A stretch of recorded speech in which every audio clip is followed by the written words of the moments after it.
미국은 유엔 안보리에서 채택된 새 대북 제재 결의에 대해 대단치 않은 작은 걸음에 불과하다고 불만을 표시하고 중국이 이를 따르지 않으면 경제 금융 제재에 나설 것이라고 경고했습니다. 트럼프 대통령은 새 대북 제재 결의를 평가절하했으며 문우친 재무장관은 중국이 이를 따르지 않으면 중국을 국제 달러화 시스템에 접근 못하도록 할 것이라고 밝혔습니다. 첫 소식 워싱턴에서 한면택 특파원이 보도합니다.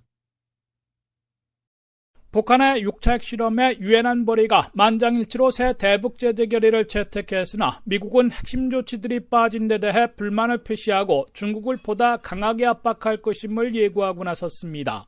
도널드 트럼프 대통령은 유엔 안전보장이사회가 전날 만장일치로 채택한 새 대북 제재 결의 2375호에 대해 대단치 않은 것이다, 아주 작은 걸음에 불과하다고 평가했습니다.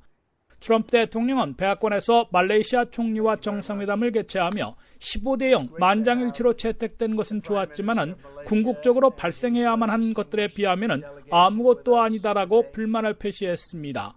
이는 새 대북 제재 결의가 중국과 러시아의 지지를 받기 위해 당초 미국이 요구했던 대북 원유 공급 전면 중단과 김정은 제재 등 초강경 조치들을 모두 제외시킨 데 대해 불만을 표시한 것으로 해석되고 있습니다.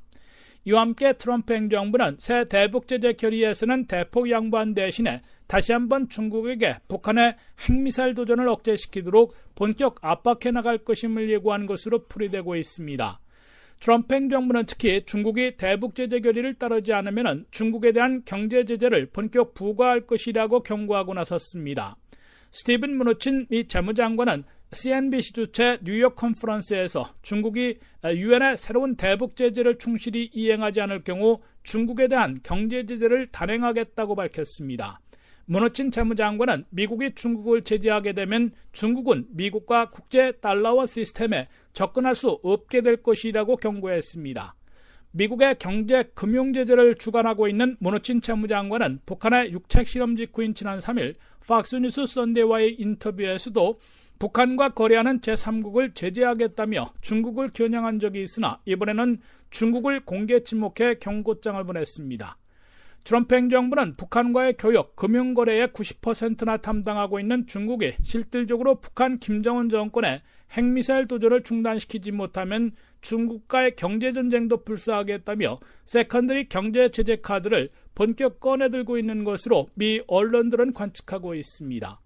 지금까지 워싱턴에서 RKTV 뉴스 한면택입니다.